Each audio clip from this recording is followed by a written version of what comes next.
Hello everyone. Uttarakhand अधीनस्थ सेवा चयन आयोग यानी कि यूके ट्रिपल एस सी का जो अभी नोटिफिकेशन आया है नया, ये एलटी पोस्ट के लिए आया है। और इस फॉर्म को भरने की जो डेट है ये 13 से स्टार्ट है, फ्रॉम 13 अक्टूबर। और इसके बारे में आप थोड़ा बताता हूँ मैं आपको कि 1431 पोस्ट आई हैं एलटी की। और आइए इसके बारे में देखते हैं क्या क्या है। तो ये है प्रकाशन की तिथि 13। इसके ऑनलाइन फॉर्म 19 तारीख से भरे जाएंगे, अक्टूबर से, और दिसंबर 4 तक भर सकते हैं आप इसको।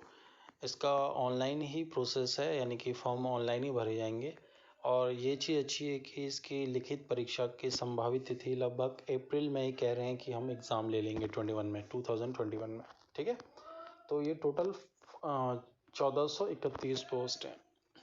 तो मैं इसके बारे में आपको बताता रहता हूँ। ये है गढ़वाल मंडल के लिए आपकी 60% सीधी भर्ती है, ये गढ़वाल मंडल से है। ये देखिए, पहली है सहायक अध्यापक हिंदी के लिए 102 पोस्ट है। अब ये 102 पोस्ट का मतलब ये है कि टोटल जैसे शेड्यूल कास्ट, शेड्यूल ट्राइब, ये सामान्य वाली में आप देख लें 52 जनरल कैंडिडेट्स के लिए हैं। ठीक है, ये टोटल बटी हुई सीटें हैं। उसके बाद एक्स सर्विसमैन है और ऑर्फन वगैरह, इन सब के लिए भी पोस्ट रखी गई हैं। वैसे इंग्लिश के लिए संस्कृत, गणित, विज्ञान और सामान्य, और ये सामान्य में एसएसटी के लोग जो कैंडिडेट्स हैं वो आ जाएंगे। फिर कला, व्यायाम, गृह विज्ञान, वाणिज्य, संगीत, उर्दू, तो ये सारे सब्जेक्ट्स हैं यहाँ पे। आप इनके लिए जो जिसके लिए एलिजिबल हो उसके लिए अप्लाई कर ले। इसके अलावा ये महिला शाखा के लिए भी है। महिला शाखा क्या होता है कि काफ़ी जो स्कूल्स हैं वो गर्ल्स स्कूल होते हैं, और वहाँ पे जो टीचर्स होती हैं वो गर्ल्स ही होती हैं। तो इसीलिए क्या किया जाता है कि इनके लिए थोड़ी अलग पोस्ट निकाली जाती है, ताकि जो गर्ल कैंडिडेट्स जो हैं वो यहाँ के टीचर बन सकें। ठीक है, तो ये हिंदी, अंग्रेजी, संस्कृत, ये सारी पोस्टें यहाँ रखी हैं, इन सबको आप देख लेंगे। ठीक है, मैं लिंक यहाँ डिस्क्रिप्शन में डाल दूँगा, आप इसको आराम से देखते रहना। ठीक है, अब ये है गढ़वाल मंडल की 10% सीधी भर्ती। ये 10% और 60% का क्या मामला है मैं बताता हूँ। 60% वो हैं जो सिविल कैंडिडेट्स जैसे होते हैं और ये फॉर्म भर रहे हैं, जो स्टूडेंट्स वगैरह फॉर्म भरते हैं। और 10% का मतलब ये है इसमें कि जो ऑलरेडी टीचिंग डिपार्टमेंट में है, मान लीजिए कोई पीआरटी का टीचर है, पे वो गवर्नमेंट जॉब में है, पीआरटी की में टीचिंग जॉब कर रहा है, और वो एलटी ग्रेड के लिए जाना चाहता है, तो उनके लिए ये अलग से वैकेंसी आती है और वो इसमें अप्लाई करते हैं। ठीक है, तो ये उनके लिए है, उनके भी अपने अपने सब्जेक्ट्स हैं यहाँ, तो ये आप देख लेंगे। ठीक है, ये गढ़वाल मंडल महिला शाखा 10% वही। और अब ये आ गया है कुमाऊं मंडल। तो कुमाऊं मंडल की अलग निकली हुई है, इसमें आप देख लेंगे जैसे हिंदी की 130, अंग्रेजी की 77 है, सहायक अध्यापक गणित के 94, विज्ञान के 102, कला के 121, व्यायाम के 44। ये कला यानी ड्राइंग की बात हो रही है यहाँ पे। ठीक है, संस्कृत के 13 कम है यहाँ पे, एंड संगीत का एक टीचर चाहिए। उर्दू, वाणिज्य और पंजाबी, ये सारी टीचिंग्स के हैं। 60% महिला शाखा, ये कुमाऊं मंडल की आ गई। ठीक है, और ये आप चेक करते रहेंगे इसमें, ये बहुत बड़ा नोटिफिकेशन निकला हुआ है।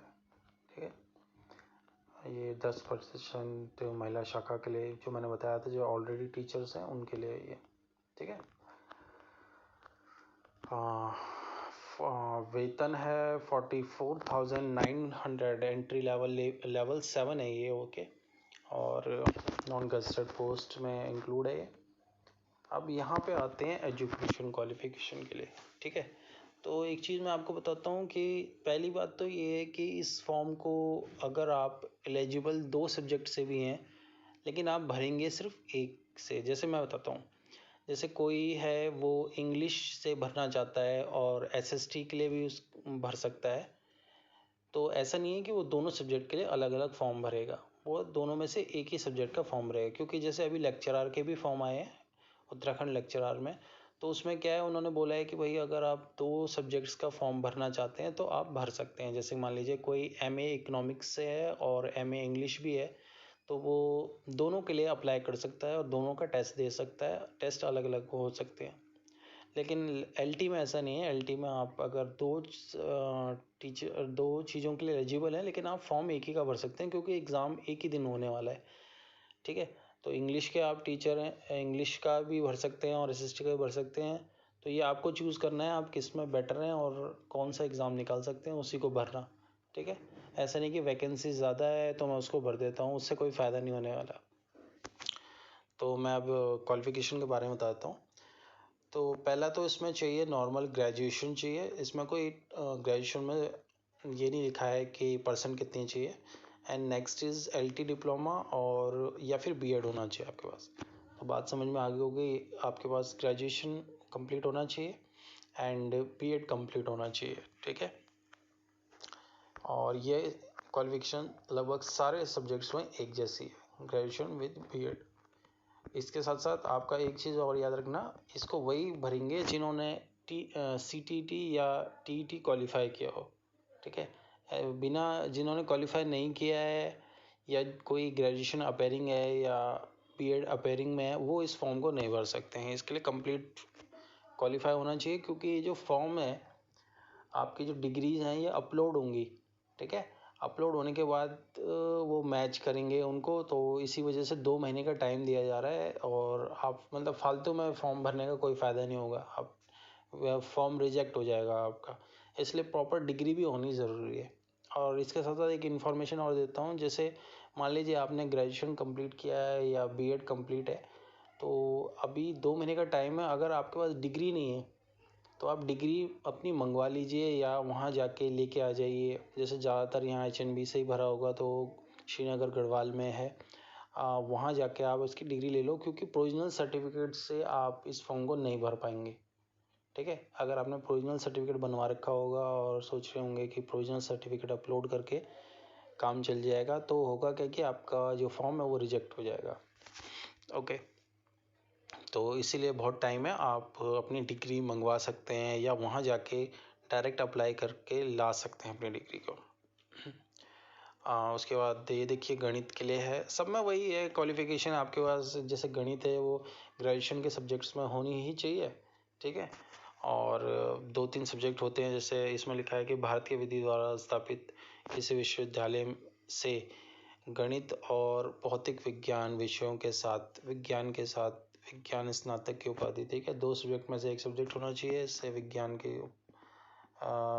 परंतु तृतीय वर्ष में गणित और भौतिक। तो ये सारी की सारी चीज़ें आप पढ़ लेंगे, इसमें लगभग सब में वही है, ग्रेजुएशन विद B.Ed होना चाहिए। ठीक है, और ये हिंदी के लिए है, ये संस्कृत के लिए है, तो ये सारी चीज़ें आप भर लेंगे। बस यही याद रखना, पहला चीज़ है ग्रेजुएशन कंप्लीट होना चाहिए, उसके अलावा B.Ed कंप्लीट होना चाहिए या LT किया हो तो वो कंप्लीट होना चाहिए, डिग्री होनी चाहिए इन सब की। इसके अलावा आपके पास CTET या UTET 2 सेकंड वाले जो होते हैं ना, CTET 2 एंड UTET 2, उनमें से कोई सा भी चल जाएगा, वो पास होना चाहिए। तो यही सब दे रखा है। अब ये जो CTET एंड UTET के बारे में बता रहा था, ये यहाँ पे दे रखा है। अगर भाई आप जनरल कैटेगरी से हैं तो आपको 90 मार्क्स चाहिए CTET में, तभी वो क्वालिफाई माना जाएगा, CTET या UTET। क्योंकि देखिए जो जनरल कैटेगरी से हैं उनको कोई छूट नहीं मिलती है, उनको 60% CTET और UTET में पासिंग चाहिए ही चाहिए। ठीक है, बाकियों को तो छूट मिल ही जाती है कुछ ना कुछ, उनको कोई छूट नहीं है। तो 90 मार्क्स आप जनरल कैटेगरी से हैं, 90 मार्क्स हैं, ये लगभग सब जानते हैं, तो वो फॉर्म भर सकते हैं। बाकी SC ST के लिए तो 60 नंबरों में हो ही जाते हैं लोग, 40% में। एंड OBC 75% के लिए है। तो ये आपने फॉर्म भरते समय देखा ही होगा, आपको पता ही होगा ये। और इसके अलावा भूतपूर्व सैनिक एक्स सर्विसमैन बोलते हैं इनको, और स्वतंत्रता संग्राम सैनिक। ओके, वो भी 60 मार्क्स 75 मार्क्स के लिए है। दिव्यांग 60 75 अपनी अपनी कैटेगरी के हिसाब से दे रखा है इन्होंने। ठीक है, दफ़ा आप ऐसा देख के इसको तभी इस फॉर्म को भरेंगे, मतलब विदाउट सीटेट यूटेट क्वालिफायर इस फॉर्म को मत भरें। और ये जो इसमें लिखा हुआ है 10% वो वाली वैकेंसी है, इसमें जो ऊपर मैंने दिखाई 10% जो ऑलरेडी टीचिंग डिपार्टमेंट से हैं, ठीक है। अब यहाँ बात करते हैं लिखित परीक्षा हेतु पद के अनुसार पाठ्यक्रम। देखिए 100 नंबर का एक पेपर होने वाला है, 2 घंटे का पेपर होगा, इसके आपके मेरिट लगेगी। और इसकी मेरिट भी वैसे ही है जैसे आपकी प्रवक्ता की मेरिट लगेगी, यानी 45% चाहिए अगर आप जनरल एंड ओबीसी में हैं, और 35% चाहिए अगर आप अन्य में हैं। तो डिफरेंस फिर से बहुत ज़्यादा है 35 एंड 45 का। नेगेटिव मार्किंग भी है इस पेपर में, 1/4 नेगेटिव मार्किंग है। 1/4 का मतलब होता है कि 4 क्वेश्चनों में से एक गलत हो गया तो आपका 1/4 मार्क कट जाएगा, ओके, 1 नंबर काट दिया जाएगा। इसके अलावा अब इसका है, इसमें एक और चीज़ है कि जो एग्ज़ाम होगा ये ऑनलाइन भी हो सकता है, ऑफलाइन भी हो सकता है, कुछ पता नहीं है, OMR ही होता है।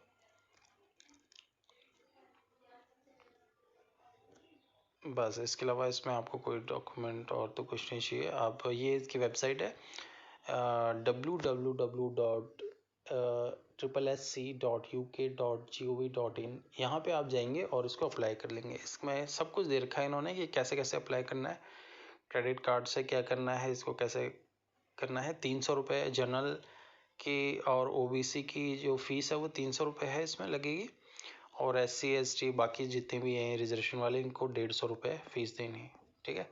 बस ये याद रखना है आपको, सिर्फ एक ही फॉर्म भर सकते हैं आप इसका, तो फॉर्म बहुत सावधानी से आप भरेंगे, ठीक है। बाकी इसमें मैंने देख लिया, बाकी और इसमें कुछ भी नहीं है, ठीक है। तो all the best for your exams and आप इस फॉर्म को बढ़िया से भर लेंगे, ठीक है। बाय।